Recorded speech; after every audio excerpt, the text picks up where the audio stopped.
Good evening, everybody. It is June 16th, I do believe, today, and we are hauling water. So we're rocking the 4 sprayers down here, and I know these look like FERT tanks because we used to be liquid fertilizer, but we are no longer liquid fertilizer, so we use them as water storage. So we're a little different. We actually have bases set up all over the place. So we got, these are 6,000 US gallons each. So there's 4 here. Markles is loading, and then there's 2 more right back here, and then we actually had a few more and we moved them. So we have load stations kind of set up around the bulk of our land, and then we haul water to the load stations. We set up the dash trailer here at the load station, and then typically we bring down enough chemical on the dash to do the surrounding fields at the gallons that we want using our load station. Make sense? Makes sense. So Markles is running the 4060. My older brother's sprayer. Hi, Markles! And we were spraying 2 crops at one time. So he is, him and Rickles, his brother, on the Trident, is spraying Durham. And I'll show you over here. We got Frankel's and Jared. Frankel's is on my other Patriot sprayer down here. And Jared is on Dad's John Deere sprayer also down here, 4045. And they are spraying mustard and lentils. So we're just putting some generic group 1 just for grasses on the mustard. And we're gonna be rolling into some lentil herbicide once that is done. Now, I have said this before, you guys. If we were gonna redo this, we would wanna have it so somehow, so that way, see the 4 tanks on there for the chemical. There's 1 pump with 1 arm. In a perfect world, we would have 2 of those tanks, 1 big, 1 small, split off on 1 arm on this side. Then we'd have another tank, big tank, 1 small with an arm split off on that side. And then we would just situate the trailer a little differently. That way we could spray 2 products at the exact same time with 0 chance of contamination. Now I know what you're thinking. You're like, well, Mike, surely you could spray 2 products with that puppy. You have 4 tanks on there, and you have 4 valves on there. What? Not a gas. You have gas? I don't have gas. I thought you had gas. Oh, there's no gas down here. There's no gas down here.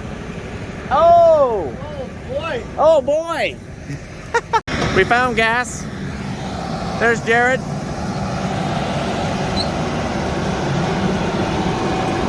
Okay, he obviously doesn't see me. Anyway, as I was saying, we have 1 big tank, 2 smaller tanks. These are 240 liters. I think these are like, oh shoot, I don't remember how big these are. Oh, 110 liters. So we got 240, 110, 110, 240. Got it? Got it. Now, we're using, they're using, I think just these 2. This one, we actually put an old-fashioned splitter in it, just in case. These ones, it's just the jug rinser. This one also has put a splitter in it. And then this one here has your agitation.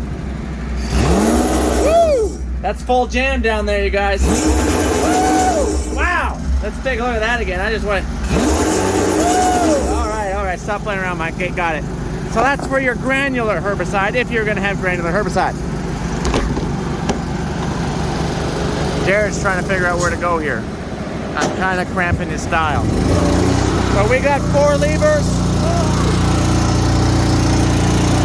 Yeah, we're good. Whoa. Let me close this for you. There you go. Woo. But sure, we could use 1 set of chemical here, 1 set of chemical here, but 1 wrong pull on that lever, you're taking the wrong chemical and putting it into the wrong sprayer. That is far too risky for me. Way too risky.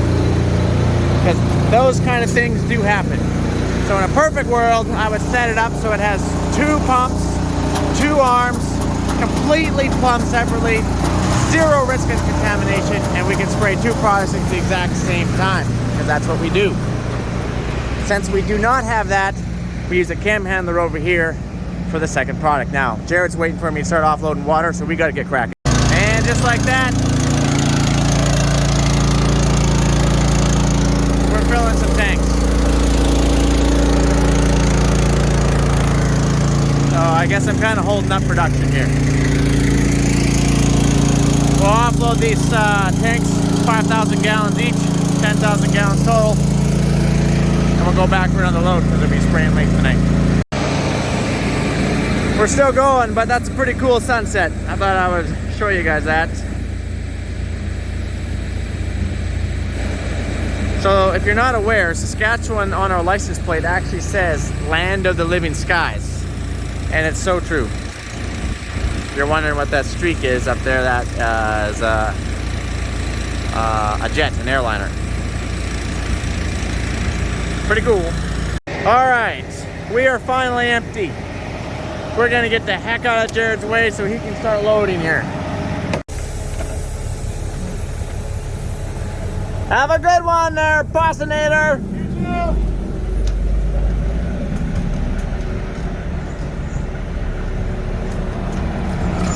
Ow. Almost dropped my phone. That would have been no good. Oh, there's Frankel's. He's waiting for me to get out of the way and Jared to load. Because, where is this radio? Hold on, I better stop here. I can't hold the phone and do everything else. What'd you say, sir? Don't point at me. Don't point at you. I'll point at you, sir. Oh. What are you doing there, just camping out? Just hanging out. You kind of waiting on me and Jared there? Is that what you're saying, or what? I just got here. Oh, that's good. At least you weren't waiting too long. So we're gonna go into Lentils, and I'm gonna go back and reload. I guess I better get cracking.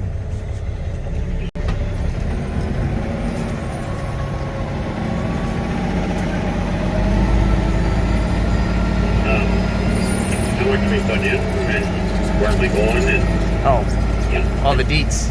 He needs to know the deets. You guys notice that I got a new windshield in here? It's a beauty, isn't it? It's awesome. Mike, where's your new truck? It is actually up north at the North Farm. And we're using this one down here. I like them both. This one is an 18 speed with 565 Cummins under there, 46 rears, heavy spec. I do like a manual transmission, but I got the auto just because some people say they can drive, but they really can't. So I gotta let you go here. I gotta drive back to the main farm. We are around 15 miles away, I think, something like that. And we gotta go back to the farm where our main storage water main water storage is, and we'll reload. But I guess before we can go back down our main road, we got a Yahoo coming over here with a Trident sprayer. His name is Rickles, and he thinks he's hogging the whole road on us here. Come on! How's it going there, Rickles? Let's go.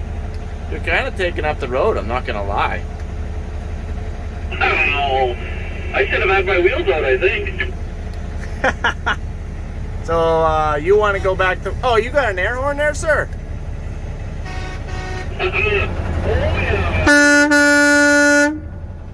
Sorry about that, everybody. I just deafened them. I just deafened everybody on YouTube about that, but I have an air horn too, so don't you forget that. That's a good point. I think mine's better because it's on a sprayer. It shows how much cooler it is. Oh my goodness. Okay, I gotta let this. Okay. We don't even know what's going on anymore. I don't know. You should just put an air horn on everything, I think. That's probably true. Okay. All right, guys. We just got back to the farm here. My phone is actually near dead, and of course I don't have my charger with me. Mike never has his charger with him.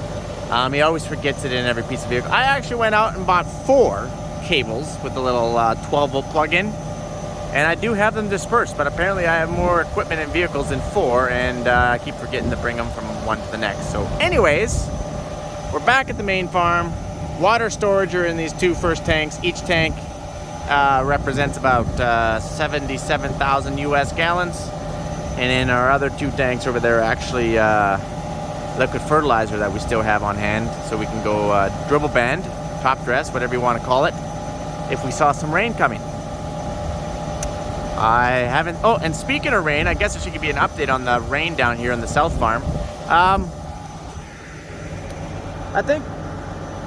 thinking we're sitting right around that 1.5 inch total rainfall.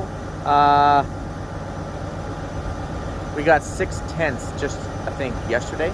So we're pretty fortunate, pretty happy about that. Now, it does vary. Down where we were, dropped that water off, I think they're probably sitting at about 1 inch total rainfall. Here at the farm, about 1.5 inches, you know, different places, a little more, a little less.